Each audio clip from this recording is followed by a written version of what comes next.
Desde pequeños aprendemos que la muerte es el fin absoluto de todo o un paso sereno hacia la luz. Pero, ¿qué pasa si estos dos puntos de vista están profundamente equivocados?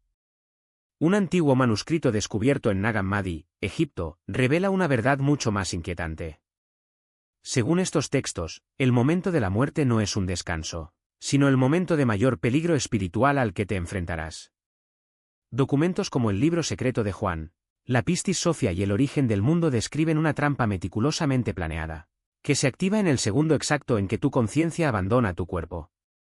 Los primeros cristianos tenían mapas detallados de lo que sucede en esos momentos cruciales después de la muerte. Desarrollaron instrucciones paso a paso para atravesar emboscadas espirituales, diseñadas para arrastrar al alma de regreso a otra existencia aprisionada. No era una teoría abstracta, sino un manual de supervivencia. Con el tiempo, la Iglesia institucionalizada eliminó sistemáticamente estas enseñanzas, dejando a la humanidad desprotegida contra lo que los gnósticos llamaban la trampa de la reencarnación. En los próximos capítulos, exploraremos los mecanismos exactos de esta trampa y presentaremos las técnicas precisas que las almas despiertas han utilizado para romper el ciclo de una vez por todas. Este conocimiento puede definir el destino eterno de vuestra conciencia. ¿Has oído hablar de las historias clásicas, el túnel de luz, el repaso de la vida, el encuentro con los abuelos o con los seres queridos que se marcharon antes de tiempo? Quizás haya leído relatos de personas que han tenido experiencias cercanas a la muerte, que describen una transición hermosa y pacífica en la que seres amorosos los guían hacia la claridad. ¿Suena reconfortante, no? Casi demasiado bueno para ser verdad. Y eso es exactamente todo. Lo que voy a compartir proviene de textos escondidos en el desierto egipcio durante casi 17 siglos. Los gnósticos no ocultaron estos escritos por vergüenza, sino porque este conocimiento era tan peligroso para las estructuras de poder que tenerlo en sus manos podía costarles la vida. Cuando entiendas lo que realmente sucede durante el proceso de muerte, entenderás por qué. En el momento en que el cuerpo físico deja de funcionar, la conciencia, lo que los gnósticos llamaban la chispa divina, se separa de la materia. Por un breve momento, experimentas lucidez pura, libre de las densas vibraciones de la realidad física. Este es el momento de mayor oportunidad y, al mismo tiempo, de mayor riesgo, porque es cuando se te aparecen. Los arcontes no pierden el tiempo. En los primeros momentos después de la muerte, tu conciencia aún mantiene una conexión con los planos superiores y recuerda tu verdadera naturaleza. Por lo tanto, actúan rápidamente para interceptarte antes de que puedas orientarte en esta nueva realidad. Primero aparecen guías falsas. Se presentan como seres luminosos, irradiando una sensación de amor incondicional. Pueden tomar la forma de figuras religiosas que veneraste en vida, Jesús, Buda, ángeles o incluso familiares fallecidos. El libro secreto de Juan describe cómo estas entidades analizan tu firma energética, leyendo las huellas emocionales y las creencias que has heredado de tu reciente encarnación. Si has vivido como cristiano, te envían una imagen radiante de Cristo. Si se profundiza en el espiritismo oriental, aparece un Buda resplandeciente o una deidad hindú.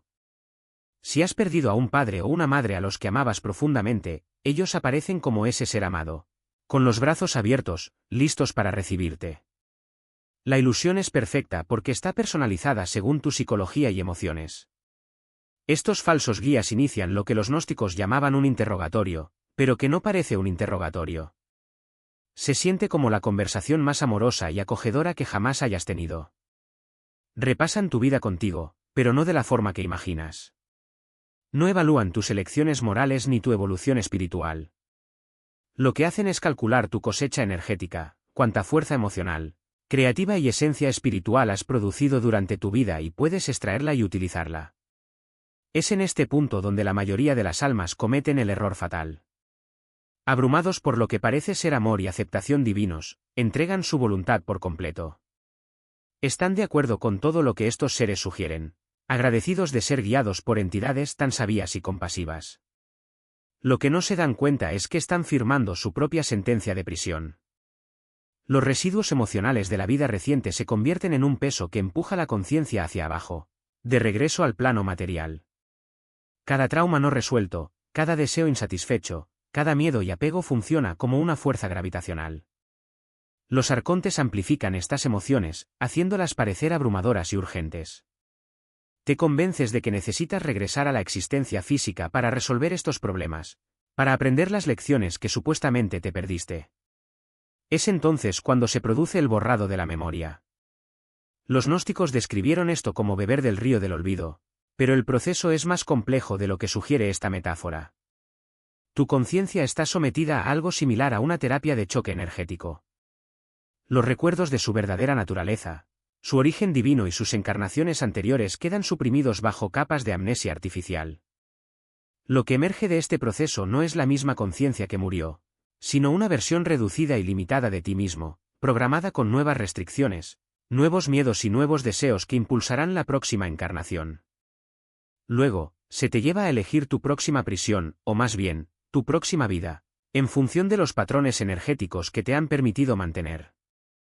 Lo que la mayoría de las tradiciones espirituales celebran como evolución a través de la reencarnación es en realidad involución. Cada existencia le quita un poco más de su naturaleza divina original. Cada ciclo de muerte y renacimiento te hace más dependiente del plano material, más olvidadizo de tu verdadero origen y más dispuesto a aceptar las limitaciones como algo natural. Piense de manera lógica, si la reencarnación fuera verdaderamente un proceso de avance espiritual, ¿no deberíamos ver evidencia clara de que la humanidad está evolucionando espiritualmente con el tiempo? En cambio, observamos los mismos patrones de violencia, codicia e inconsciencia que se repiten siglo tras siglo, milenio tras milenio. Las mismas almas se reciclan a través del mismo sistema, cometiendo los mismos errores porque no recuerdan haberlos cometido antes. El libro secreto de Juan detalla cómo funciona este proceso de interceptación. Describe 7 cielos, cada uno controlado por diferentes fuerzas arcontes, cada uno diseñado para capturar almas que intentan escapar de regreso a su fuente. Los cielos inferiores atrapan a las almas mediante la manipulación emocional, miedo, culpa, deseo. Los cielos superiores utilizan trampas más sofisticadas, la falsa iluminación, el orgullo espiritual, la ilusión de haber alcanzado un nivel superior de existencia. Sé que esto parece difícil de creer. Durante casi 2000 años, este conocimiento se conservó solo en textos ocultos, protegidos por sociedades secretas y transmitidos por tradiciones iniciáticas que entendían sus explosivas implicaciones. La Iglesia primitiva no suprimió el gnosticismo solo porque no estuviera de acuerdo con su teología. Lo hizo porque comprendió el peligro real que representaban estas enseñanzas. Y es precisamente en este punto de extrema vulnerabilidad donde se cierra la trampa. Lo que parece ser un reencuentro sagrado o una revelación divina no es más que un guión preprogramado, una simulación perfecta de tus expectativas más íntimas. Los arcontes no necesitan forzarte a someterte, la obtienen a través de su propio deseo de creer. La ironía es que cuanto más espiritualizada es el alma, más sofisticada es la ilusión. Un ateo materialista puede enfrentarse a pruebas científicas de una vida futura, mientras que un místico tendrá visiones de ascensión cósmica. El mecanismo es el mismo. Explora la estructura de creencias que has construido a lo largo de tu vida para dirigir tu próximo paso. Lo que hace que esta segunda capa sea tan peligrosa es que no solo engaña, recompensa la sumisión. Cuando aceptas la visión proyectada, sucede algo extraordinario, la experiencia se vuelve más vívida, más real que cualquier cosa que hayas sentido alguna vez. Los colores son más intensos, el amor es más puro, el sentimiento de pertenencia es absoluto. Es como si todas las promesas de las religiones y filosofías que has estudiado se hicieran realidad al mismo tiempo. Y eso es exactamente lo que los arcontes quieren que pienses: por fin he encontrado la verdad. Por fin soy salvo. Pero lo que no te das cuenta es que esta verdad es una construcción hecha a tu medida, un espejo perfecto de tus anhelos más profundos. No es una revelación, es una prisión emocional. Los textos gnósticos describen este momento como el beso del engaño, donde el alma, seducida por la aparente perfección de la visión, entrega su voluntad sin resistencia. Y aquí es donde entra en juego el tercer y más sutil mecanismo. Porque, ya ves, si simplemente te engañaran y luego te descartaran, siempre existiría el riesgo de despertar más tarde. Pero el sistema no funciona así. Él no solo quiere su obediencia, quiere su colaboración activa. Y es por eso que, después de aceptar la ilusión, se te asigna una misión. Quizás sea la tarea de guiar a otras almas perdidas, o de regresar a la tierra como maestro espiritual, o incluso de convertirse en guardián de las esferas celestiales. Cualquiera que sea la forma, el objetivo es el mismo: transformarte en un agente involuntario del mismo sistema que te aprisionó. Este es el genio, y la crueldad, de la tercera capa. No se contenta con mantener aprisionadas las almas, ella los convence de que son libres. Quienes caen en esta trampa no se ven a sí mismos como víctimas, sino como seres iluminados, elegidos y superiores. Llegan a creer que su experiencia posterior a la muerte fue una iniciación sagrada y que ahora tienen un papel que desempeñar en el plan divino. En realidad, solo están alimentando el ciclo, reforzando las mismas estructuras que los mantienen atrapados. El Evangelio de Tomás advierte sobre esto cuando dice, si los que os guían os dicen, mira, el reino está en los cielos, las aves del cielo irán delante de vosotros. Si os dicen, está en el mar, entonces los peces irán delante de vosotros. Pero el reino está dentro de vosotros y fuera de vosotros. Lo que dice el texto es que cualquier sistema que prometa salvación fuera de ti, ya sea en el cielo, el nirvana o cualquier otra dimensión, es, por definición, una trampa. ¿Pero cómo escapar? Si incluso las almas más despiertas pueden ser engañadas, ¿cuál es la salida? La respuesta de los gnósticos es simple, aunque no fácil: no crean en nada. Ni en visiones, ni en voces, ni en sensaciones de éxtasis. La verdadera gnosis no es una experiencia que recibes, es un estado del ser que reconoces. No depende de señales externas, guías espirituales o revelaciones cósmicas. Siempre está ahí, como el silencio detrás del sonido, como el espacio que contiene todas las formas. Los arcontes pueden imitar la luz, pero no pueden imitar el vacío que la sostiene. Pueden proyectar imágenes de amor, pero no pueden replicar la ausencia de necesidad que define el amor verdadero. Por eso los textos insisten tanto en la idea de morir antes de morir, no como metáfora, sino como entrenamiento práctico. Si no aprendes a reconocer tu verdadera naturaleza en vida, no tendrás ninguna posibilidad de hacerlo después de la muerte. Lo más aterrador es que este sistema no se limita al más allá. Él está trabajando aquí y ahora, en cada creencia que adoptamos sin cuestionarlo, en cada gurú que seguimos sin discernimiento, en cada experiencia espiritual que nos hace sentir especiales. La diferencia es que, en esta vida, todavía tenemos la oportunidad de entender el juego. Después de la muerte, las reglas cambian. Las ilusiones se vuelven más reales que la realidad y las cadenas se disfrazan de alas. Por lo tanto, los maestros gnósticos no predicaron una nueva religión, enseñaron una tecnología del despertar. No se trataba de reemplazar una creencia por otra, sino de desarrollar la capacidad de ver a través de todas ellas. Porque, en última instancia, lo único que los arcontes no pueden controlar es el momento en que dejas de buscar y simplemente reconoces.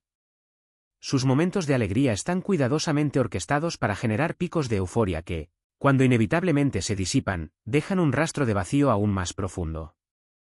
La alternancia entre extremos no es un accidente de la existencia, es el engranaje central de un mecanismo de extracción. Cada oscilación emocional, ya sea dolor o éxtasis, alimenta el sistema con la misma eficiencia. Pero hay un detalle aún más sutil en esta dinámica: la energía no se consume simplemente en el momento en que se genera. Se almacena, refina y redistribuye. Los arcontes no se contentan con devorar el sufrimiento inmediato, lo convierten en patrones repetitivos, en ciclos de dependencia emocional que aseguran un suministro constante. Pensemos en cómo las mismas heridas se reabren vida tras vida, cómo los mismos dramas se repiten en diferentes contextos, como si una mano invisible estuviera siempre tirando de los mismos hilos. No es solo una coincidencia, es un diseño. Cada reencarnación es una nueva cosecha, y el suelo en el que estás plantado ya está fertilizado con las semillas de tus traumas pasados. Esto nos lleva a la segunda razón por la que el demiurgo te necesita. Tu conciencia es la materia prima de la ilusión. Sin las chispas divinas atrapadas en los cuerpos físicos, el mundo material simplemente no podría existir. Los textos gnósticos describen al demiurgo como un artesano hábil pero limitado: no crea, solo moldea. Su obra maestra, este universo, es una construcción hecha a partir de fragmentos robados. Cada alma encarnada funciona como un punto de anclaje, un transmisor que sustenta la realidad consensuada. Cuando naces, no estás simplemente entrando en un cuerpo, está alimentando la estructura misma del mundo.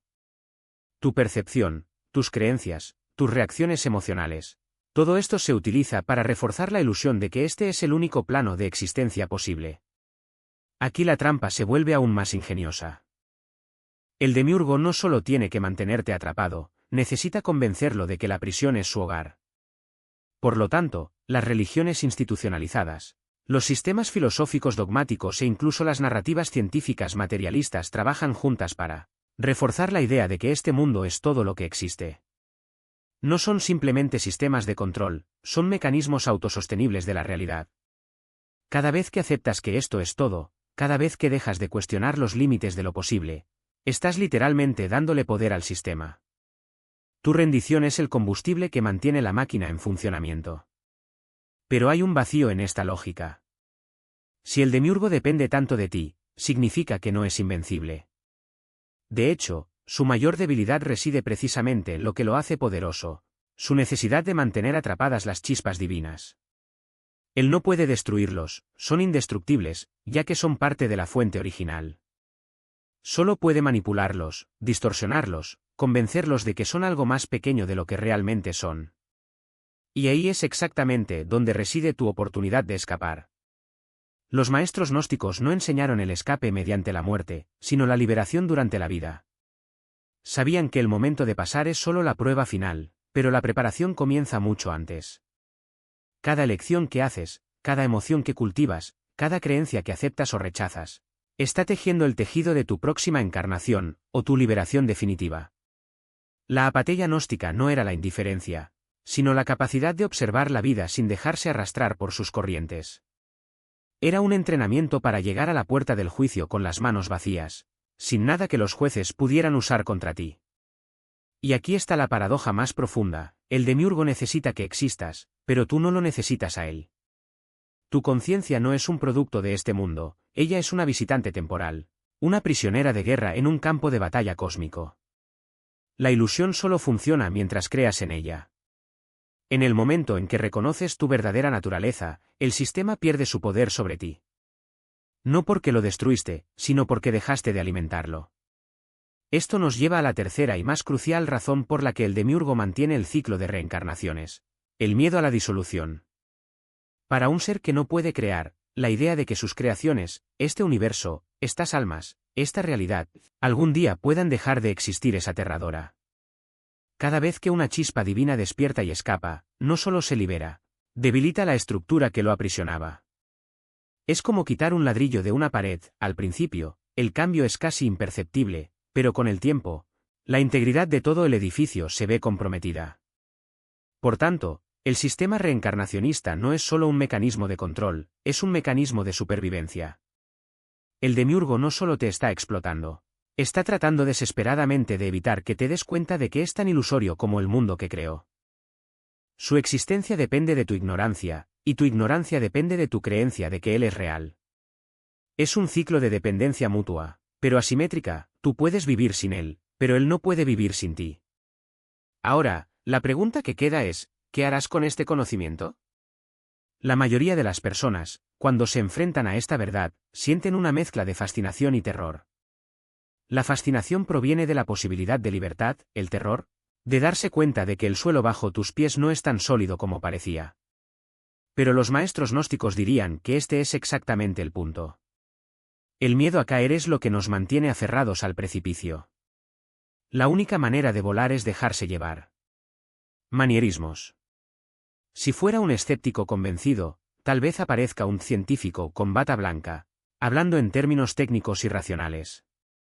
El objetivo no es engañar groseramente, sino crear una sensación de familiaridad y seguridad inmediata, exactamente lo que tu mente, todavía aturdida por la transición, más desea. Este primer encuentro está cuidadosamente orquestado para evitar que te des cuenta de lo que realmente está pasando. Los textos gnósticos describen cómo, en este momento, la mayoría de las almas son conducidas a lo que parece ser un lugar de descanso o un plano intermedio. La descripción varía: algunos ven un jardín sereno, otros una ciudad etérea, otros un entorno que reproduce perfectamente los espacios que amaron en vida. El detalle crucial es que todos estos lugares son en realidad estaciones de procesamiento. Su función no es ofrecer paz, sino filtrar y redirigir la conciencia antes de que tenga tiempo de recuperarse del shock inicial. Durante esta fase, usted será sometido a una especie de entrevista post-mortem, aunque nunca se presenta como tal. Preguntas aparentemente inocentes: ¿cómo fue tu vida? ¿qué aprendiste? ¿Hay algo que te gustaría resolver? Son, de hecho, mecanismos de evaluación. Cada respuesta que das alimenta al sistema con más datos sobre tus patrones emocionales, tus debilidades y, lo más importante, tus puntos de resistencia. Si, por ejemplo, expresas arrepentimiento por no haber ayudado a alguien, el sistema lo registrará como un posible ancla para una futura reencarnación. Si mencionas un deseo insatisfecho, ese deseo será utilizado como cebo en tu próximo viaje a través del ciclo. Lo que hace que este proceso sea tan insidioso es que se disfraza de compasión. Los guías que os acompañan en este momento no son necesariamente maliciosos. Muchos son almas atrapadas en el mismo sistema, desempeñando funciones sin darse cuenta de su verdadero papel. Realmente creen que están ayudando. Del mismo modo que un empleado de una prisión podría creer que están contribuyendo a la rehabilitación de los reclusos, sin cuestionar si la prisión misma debería existir. La diferencia es que en el caso del demiurgo, la rehabilitación es solo otra forma de mantener el ciclo en marcha. Si eres un alma con un nivel más alto de discernimiento, alguien que, en la vida, cuestionó la naturaleza de la realidad o desarrolló prácticas espirituales auténticas, el proceso se vuelve más sutil. En lugar de una guía reconfortante, es posible que se enfrente a visiones de sus propios miedos o traumas, proyectadas para que parezcan reales. El sistema no puede permitir que una conciencia despierta reconozca la trampa, por lo que intenta desestabilizarla antes de que tenga la oportunidad de reorganizarse. Algunos informes de experiencias cercanas a la muerte describen encuentros con seres oscuros o demonios. Exactamente en este contexto, no son entidades externas, sino proyecciones del propio sistema, creadas para probar su capacidad de mantener la lucidez. La clave para escapar de esta primera etapa es reconocer que no estás muerto. Al menos, no en el sentido que la mayoría de la gente entiende. Tu conciencia continúa existiendo y lo que estás experimentando no es un más allá, sino una zona de transición cuidadosamente construida para mantener el control. Los maestros gnósticos enseñaron que, en este momento, lo único que importa es la intención.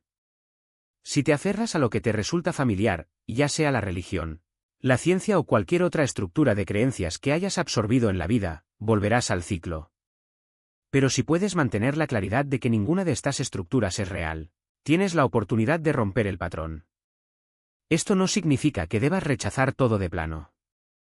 El sistema está diseñado para explotar tanto la aceptación ciega como la negación radical.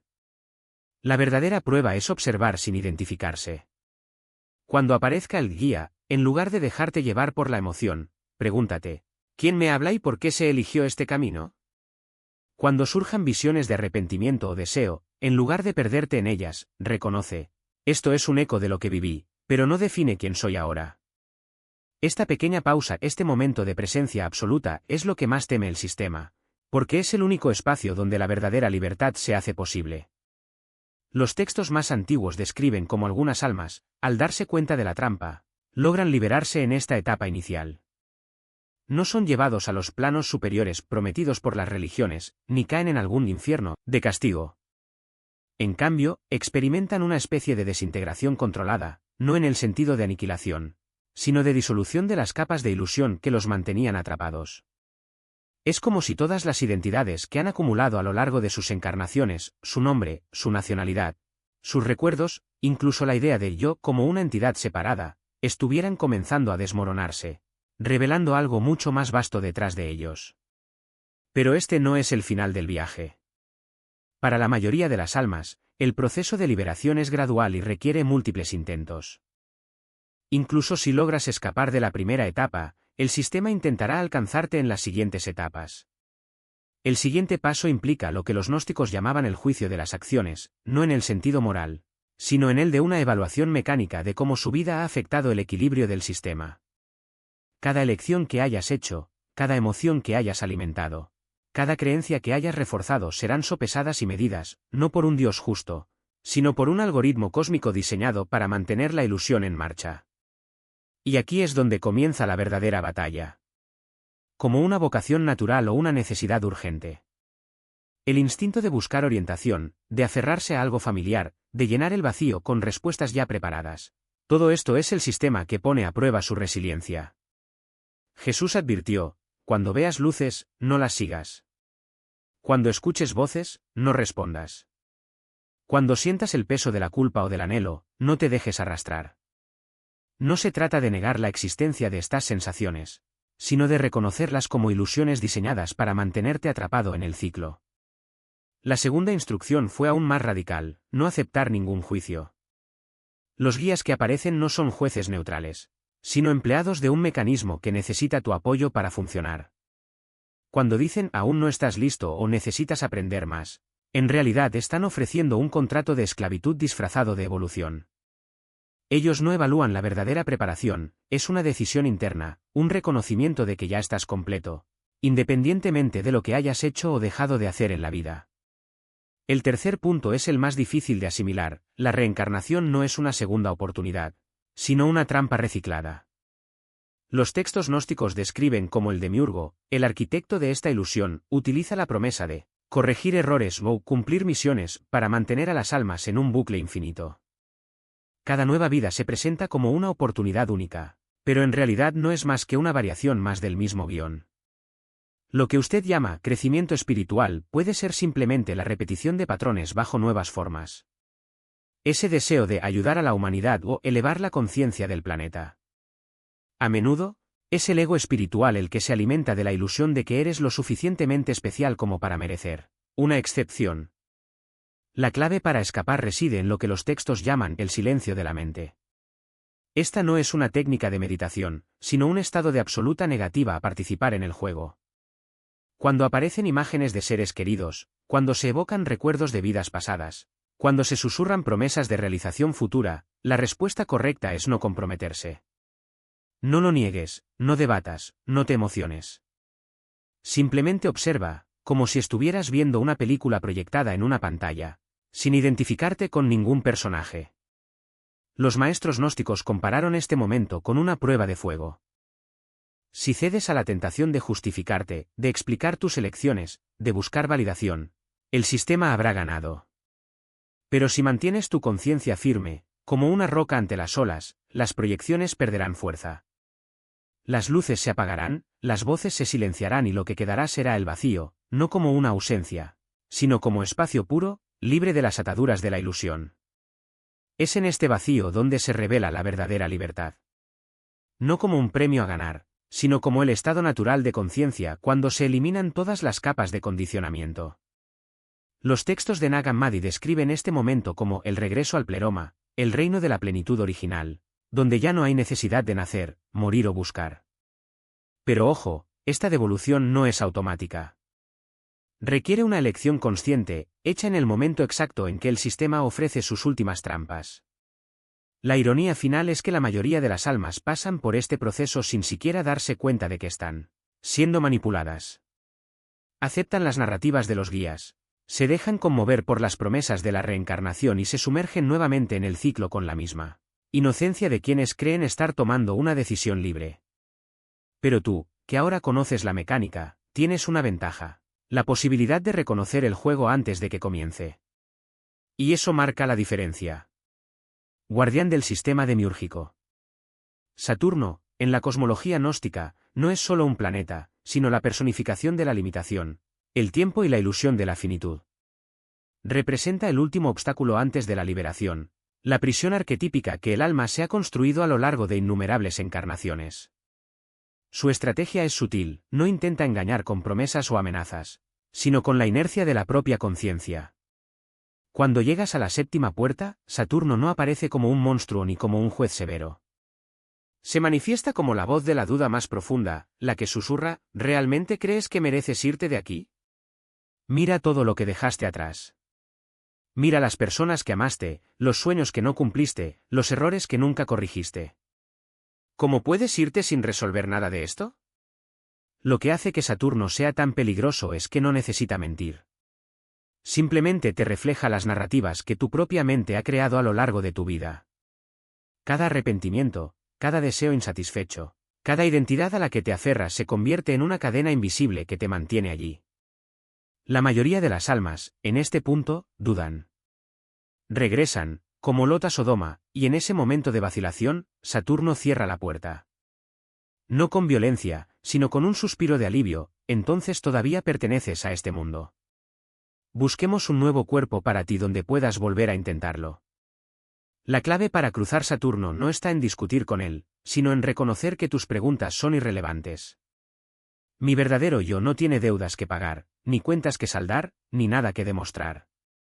Como enseñó Jesús en los textos de Pistis Sophia, la respuesta correcta es, no soy lo que hice, ni lo que sentí, ni lo que dejé de hacer. Soy lo que siempre fui, antes de cualquier tiempo. Esa declaración no es una negación de la experiencia humana, pero afirma que la esencia divina no puede ser aprisionada por las consecuencias de la materia. Debajo de Saturno encontramos a Júpiter, el arconte de la expansión ilusoria. Mientras Saturno trabaja con limitaciones, Júpiter trabaja mediante la promesa de grandeza. Es el maestro de las falsas recompensas espirituales, el gurú arquetípico que ofrece una iluminación fácil, del cielo que solo pide a cambio una fe ciega. Cuando un alma llega a la sexta puerta, Júpiter se presenta como un ser de luz radiante, rodeado de símbolos de poder y sabiduría. Puede aparecer como un ángel, un maestro ascendido o incluso una versión idealizada del propio individuo. Su mensaje es siempre el mismo: te mereces algo mejor. ¿Por qué conformarte con la liberación cuando puedes tener dominio? Puedo darte poderes, conocimiento secreto, una posición de autoridad en el mundo espiritual. Simplemente acepta mi guía. El peligro de Júpiter reside en su capacidad de coquetear con el ego espiritual. No niega la posibilidad de la liberación, sino que la distorsiona, transformándola en un premio que se gana mediante rituales, devoción o sumisión. Muchas almas caen en esta trampa porque, a lo largo de sus vidas, han sido condicionadas a asociar el crecimiento espiritual con la adquisición, más conocimiento, más experiencias, más estatus. Júpiter aprovecha esta mentalidad ofreciendo exactamente lo que el alma cree que necesita para sentirse completa. La respuesta correcta, enseñada en los textos de Nag Hammadi, es rechazar cualquier oferta que implique jerarquía o dependencia. No busco poder, ni posición, ni recompensa. Mi naturaleza no necesita nada que puedas ofrecer. Bajando un nivel más llegamos a Marte, el arconte de la lucha y la separación. Es el guardián de la tercera puerta y su especialidad es convertir el viaje espiritual en una batalla. Marte no intenta seducir con promesas ni paralizar con dudas. Simplemente convence al alma de que la liberación es una guerra que hay que ganar. Cuando te encuentras con él, se manifiesta como un adversario formidable, un enemigo que hay que derrotar, una prueba de fuerza que hay que superar. Su voz es la del crítico interno, el escéptico, el juez implacable. ¿Crees que estás listo? Demuéstralo. Demuestra que eres lo suficientemente fuerte. Lucha conmigo, y si ganas, tal vez merezcas pasar.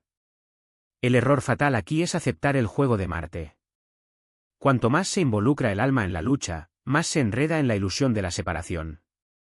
El verdadero desafío no es derrotar a Marte, sino darse cuenta de que no existe como enemigo real. Como enseña el Evangelio de Tomás, el reino está dentro de vosotros y fuera. Cuando hagáis el interior como el exterior y el exterior como el interior, entonces entraréis. Marte solo tiene poder sobre quienes creen en la dualidad. La respuesta correcta es simplemente ignorarlo, reconociendo que la lucha es una proyección de la mente condicionada misma. En la cuarta puerta encontramos el Sol, el arconte de la ilusión de la individualidad. Ele é o mestre da identidade, aquele que convence a alma de que ella é ser separada, única y especial. Cuando alcanzas este nivel, el Sol se presenta como un espejo perfecto, reflejando todas tus cualidades, talentos y logros. Su mensaje es seductor: mira todo lo que has logrado. Mira tu viaje, tus luchas, tus victorias. Eres alguien importante. ¿Cómo puedes simplemente alejarte de todo eso? El peligro del Sol reside en su capacidad de hacer que el alma se aferre a su propia historia. No ofrece recompensas externas, como Júpiter, ni desafíos, como Marte. Simplemente refuerza la idea de que la individualidad es real y valiosa. La trampa es sutil porque a lo largo de la vida nos han enseñado a valorar nuestra singularidad. El Sol explota esta creencia convirtiéndola en un obstáculo. La respuesta correcta, enseñada en los textos de Valentine, es reconocer que la individualidad es solo una máscara temporal. No soy este nombre, ni esta historia, ni estos recuerdos. Soy la conciencia que observa todo esto, pero no se limita a nada de ello. Cuando el alma logra hacer esta distinción, el Sol pierde su poder, Porque solo puede operar dentro de la ilusión de separación. Debajo del Sol, en la tercera puerta, está Venus, el arconte del amor condicionado. Es la guardiana de las emociones más profundas, la que explora los vínculos emocionales para mantener el alma atrapada en el ciclo. Cuando la encuentras, Venus aparece como la personificación del amor incondicional, una madre, una amante, una amiga perdida. Su voz es suave, reconfortante, irresistible, no puedes irte. Ellos te necesitan. ¿Cómo puedes dejarlos atrás? Quédate y te mostraré cómo ayudar, cómo sanar, cómo amar aún más.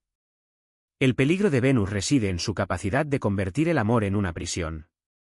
No niega la posibilidad de la liberación, sino que la condiciona al sacrificio. Puedes ser libre, pero primero necesitas resolver todo aquí. Necesitas corregir los errores, curar las heridas y completar lo que empezaste. La respuesta correcta no es rechazar el amor, sino reconocer que el verdadero amor no exige nada a cambio. Como enseña el Evangelio de Felipe, el amor ni posee ni es poseído. Simplemente es. Cuando el alma comprende que el amor no es una transacción, sino una expresión natural de la conciencia, Venus pierde su poder. Solo puede operar dentro de la lógica del apego, y el apego es siempre una forma de miedo. En la segunda puerta encontramos a Mercurio, el arconte de la mente y el lenguaje. Él es el guardián de las palabras, los conceptos, las narrativas que el alma utiliza para definirse. Cuando alcanzas este nivel, Mercurio se presenta como un sabio, un filósofo, un guía intelectual. Su estrategia es hacer que el alma cuestione todo, menos la necesidad de cuestionarse a sí misma. ¿Sabes realmente cuál es la verdad? ¿Cómo puedes estar seguro de que no te equivocas? Miremos esto juntos, analicemos, debatamos, busquemos respuestas. El peligro de Mercurio reside en su capacidad de convertir la búsqueda espiritual en un laberinto intelectual. No niega la posibilidad de la liberación, pero la pospone indefinidamente, con el pretexto de que el alma aún no está preparada. La respuesta correcta no es rechazar el intelecto, sino reconocer sus límites. Como enseña el Evangelio de Tomás, el reino no viene con señales visibles, ni dirán, mira, o mirad. Porque el reino del Padre está extendido sobre la tierra, y los hombres no lo ven. Cuando el alma comprende que la mente no puede captar la verdad, Mercurio pierde su poder. Solo puede operar dentro de la lógica del pensamiento, y el pensamiento es siempre una herramienta, nunca el maestro. Finalmente, en la primera puerta encontramos a la luna, el arconte del olvido. Ella es la guardiana de la entrada, la que convence al alma de que la liberación es imposible. Cuando alcanzas este nivel, la luna se manifiesta como una espesa niebla, un vacío confortable, una voz que susurra, ¿por qué luchar? Ya has olvidado quién eres. Descansa. Vuelve a dormir. El peligro de la luna reside en su sencillez. No ofrece promesas, desafíos ni recompensas. Ofrece simplemente el olvido, la entrega, el regreso al estado de inconsciencia. La respuesta correcta no es resistir, sino reconocer que el olvido es solo otra ilusión. Como enseña el Evangelio de María Magdalena, lo que te detiene no es lo que has olvidado, sino lo que todavía crees que es verdad. Cuando el alma comprende que la memoria del origen divino nunca se perdió, solo se oscureció, la luna pierde su poder. Solo puede operar sobre aquellos que creen que el olvido es real. Cada uno de estos arcontes representa una capa de la ilusión demiúrgica, un aspecto de la experiencia humana que ha sido distorsionado para mantener atrapada al alma. El viaje a través de las 7 puertas no es una prueba de fuerza o de mérito, sino un proceso de desidentificación. No se trata de superar a los guardianes, sino de reconocer que nunca fueron reales. Como dijo Jesús en el Evangelio de Tomás, cuando hagáis de los dos uno, y cuando hagáis el interior como el exterior y el exterior como el interior, entonces entraréis en el reino. La verdadera liberación comienza cuando el alma se da cuenta de que nunca estuvo prisionera, solo dormida. Algo extraordinario se revela, la ilusión del tiempo lineal se disuelve como la niebla al amanecer. Lo que alguna vez pareció una secuencia interminable de vidas, cada una con su propia culpa, deseos e identidades, ahora aparece como un único instante eterno, un solo suspiro de conciencia divina. Las 7 puertas no eran obstáculos que había que superar, sino espejos que reflejaban fragmentos de una misma verdad, el alma nunca estaba separada del todo. Al cruzar el umbral del pleroma, la percepción se expande. Ya no existe un tú como individuo, sino una conciencia que se reconoce en todo lo que existe. Los recuerdos de encarnaciones pasadas no desaparecen, se reorganizan, como piezas de un rompecabezas que finalmente encajan. Lo que alguna vez fue sufrimiento, la pérdida, el arrepentimiento, el sentimiento de no estar completo, ahora se ve como parte de un patrón sagrado, una danza cósmica donde cada paso, incluso el más doloroso, tenía un propósito. Aquí el lenguaje falla. Las palabras que alguna vez sirvieron para describir el mundo material, pérdida, ganancia, éxito, fracaso, pierden su significado. Lo que queda es una comprensión silenciosa. El viaje no se trataba de convertirse en algo, sino de recordar lo que siempre fuiste. Los arcontes, los guardianes, los jueces, todos eran proyecciones de la mente misma, sombras creadas por la ilusión de la separación. Y cuando el alma finalmente despierta, se da cuenta de que nunca hubo un enemigo al que derrotar, solo un sueño que reconocer como sueño. Pero el pleroma no es un estado de pasividad. La liberación no significa el fin de la existencia, sino el comienzo de una nueva forma de ser.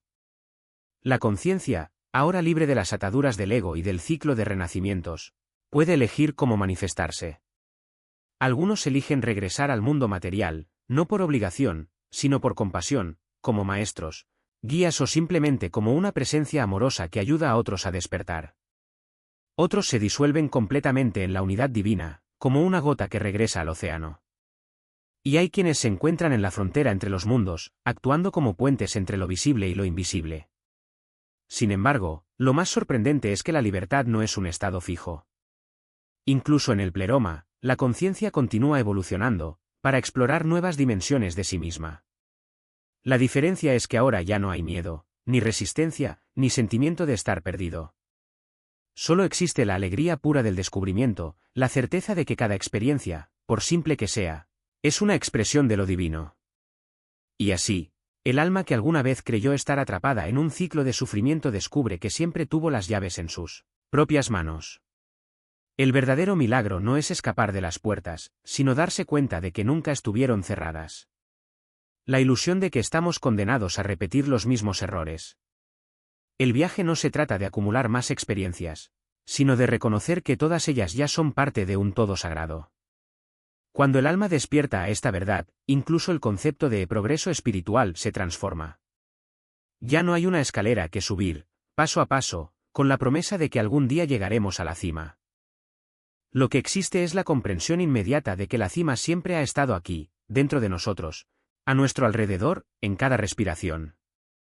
La materia deja de ser una prisión y se convierte en un espejo, reflejando no solo nuestras limitaciones, sino también nuestra infinita capacidad de crear, amar y trascender. Y aquí reside la gran ironía del sistema de arcontes: cuanto más intenta convencernos de que somos pequeños, frágiles y dependientes de la salvación externa, más revela su propia fragilidad. Después de todo, un sistema que necesita mentiras para sostenerse está, por definición, condenado al fracaso. La verdad no necesita guardianes, porque se revela cuando estamos preparados para verla. Y cuando eso sucede, incluso la muerte, ese gran tabú de la existencia humana, pierde su poder. Deja de ser un final y se convierte en un pasaje más, un portal que ya hemos atravesado innumerables veces, pero que ahora atravesamos con los ojos abiertos. Pero, ¿qué significa, en la práctica, vivir con esta conciencia mientras aún estamos encarnados? No se trata de abandonar el mundo ni de rechazar la experiencia humana, sino de habitar cada momento con la claridad de quien sabe que está soñando un sueño lúcido. Las relaciones, los desafíos, las alegrías y los dolores siguen existiendo, pero ahora se viven con otra profundidad. Cada encuentro se convierte en una oportunidad de reconocimiento mutuo, cada obstáculo en una invitación a recordar quiénes somos realmente.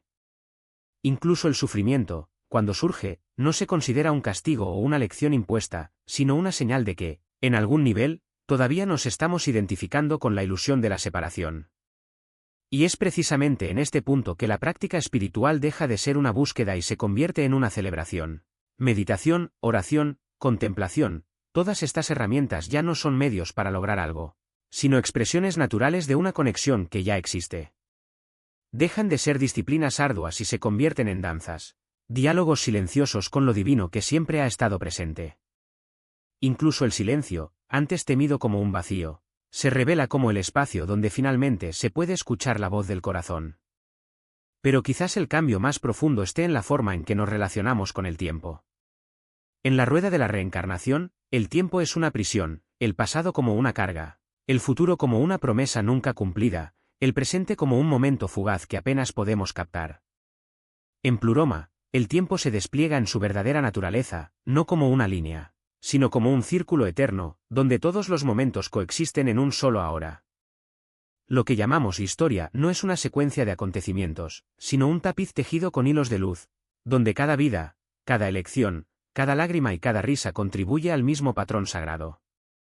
Y cuando recordamos todas las veces que nos sentimos perdidos, solos o derrotados, nos damos cuenta de que no hubo ningún error. Cada paso, por tortuoso que pareciera, era necesario para llegar exactamente aquí, a este momento de reconocimiento. El alma ya no necesita disculparse por sus fracasos ni esforzarse por ser mejor.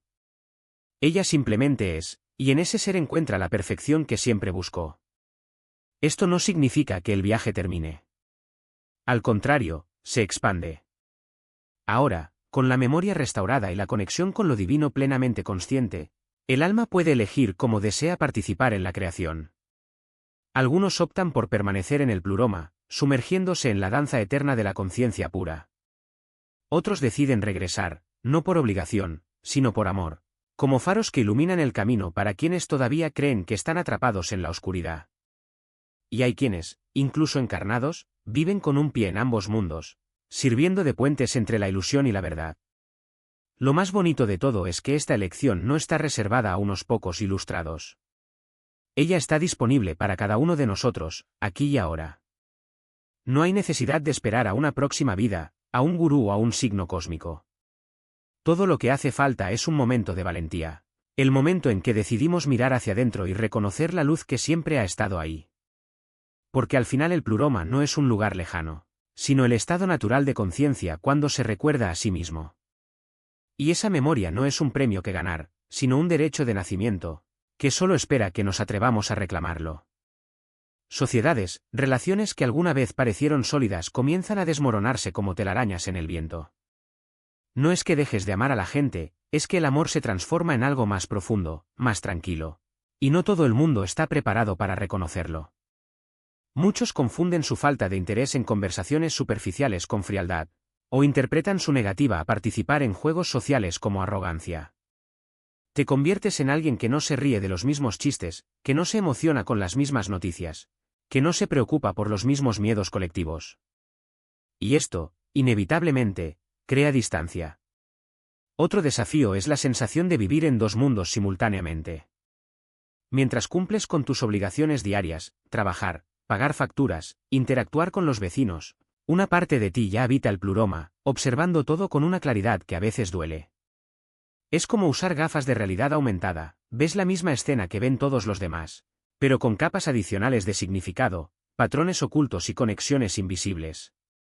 Esta dualidad puede resultar agotadora. Hay días en los que te preguntas si te estás volviendo loco, porque nadie más parece darse cuenta de lo que tú notas, sentir lo que tú sientes. Pero luego, en un momento de silencio, regresa la certeza, no estás perdiendo la cordura, sino que estás recuperando la lucidez. Y todavía existe el peso de la responsabilidad que acompaña a este despertar.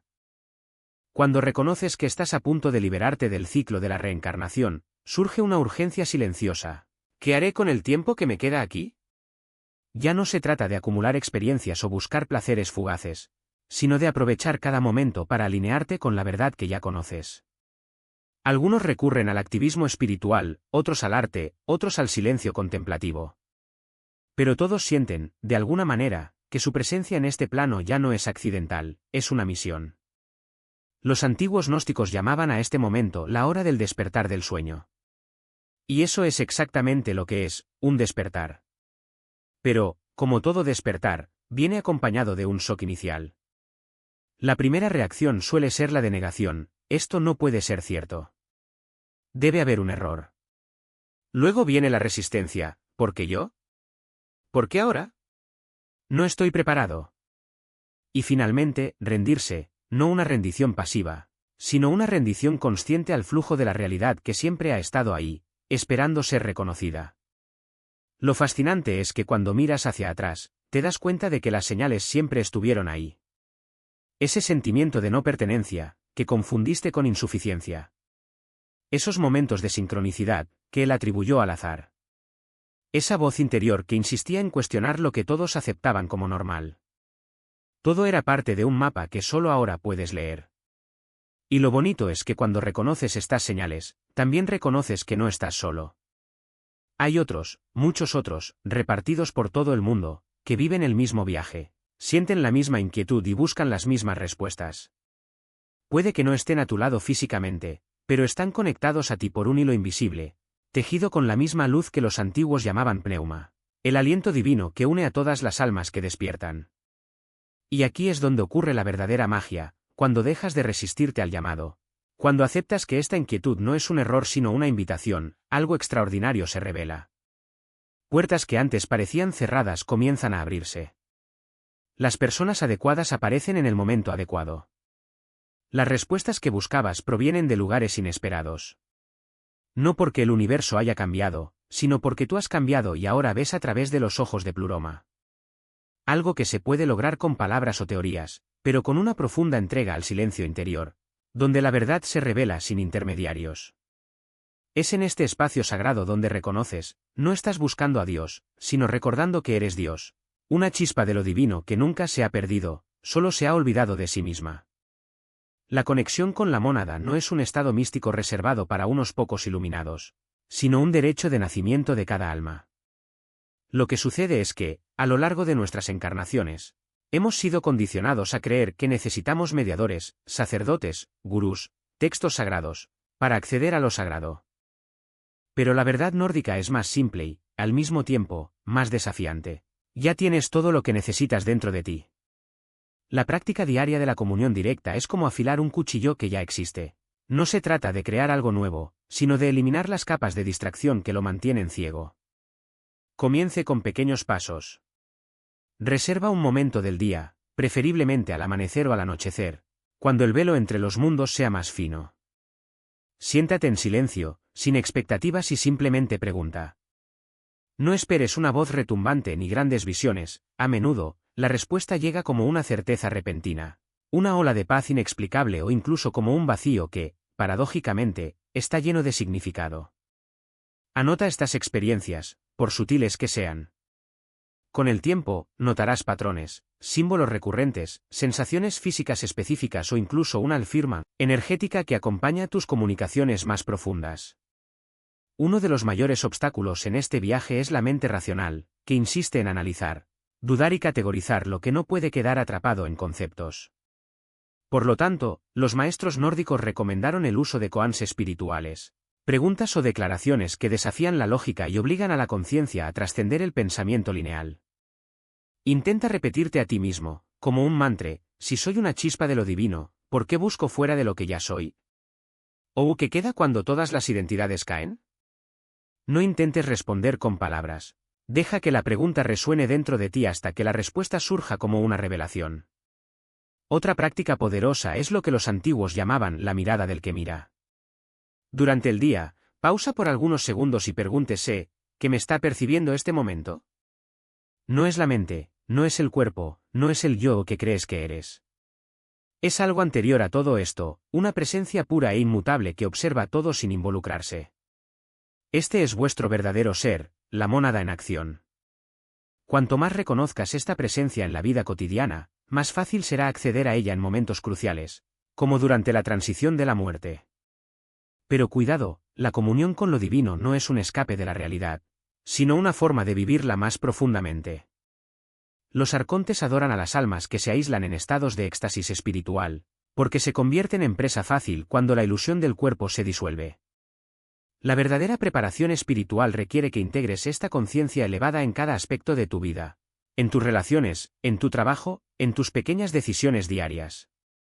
Cuando actúas desde la mónada, hasta las tareas más mundanas se convierten en actos sagrados, y el mundo material deja de ser una prisión y se convierte en un escenario donde la divinidad se expresa.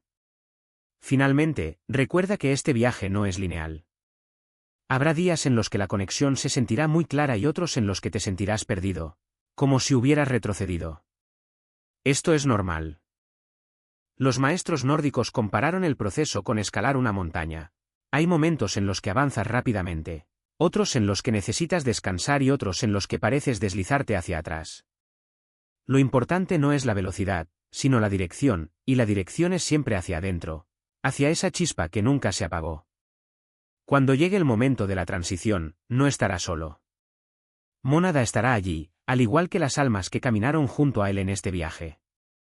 Pero la clave para romper con las ilusiones arcónticas no reside en saber qué esperar, sino en quién eres. Y esta es una verdad que ninguna fuerza externa puede borrar. No se trata de seguir técnicas específicas, sino de buscar incansablemente ese lugar dentro de ti que permanece intacto por la existencia material. Algunos lo encuentran a través de la contemplación de la naturaleza esquiva de la conciencia misma. Otros lo descubren a través de una investigación profunda sobre la pregunta, ¿quién soy yo antes del pensamiento? ¿La emoción y la identidad? Fortalece tu espiritualidad con prácticas regulares que te conecten con seres que ya escaparon de la trampa de la reencarnación.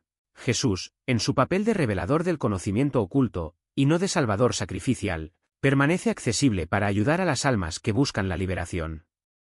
Sofía, a pesar de su participación en la creación del mundo material, trabaja activamente para ayudar a las almas a recordar su origen divino. Estos no son dioses externos a los que adorar, sino aspectos de la conciencia divina a los que puedes acceder directamente. Es natural que surjan inquietudes sobre familiares y seres queridos que aún no tienen este conocimiento. Sin embargo, esta misma inquietud puede convertirse en una trampa, el deseo de salvar a todos antes de liberarse.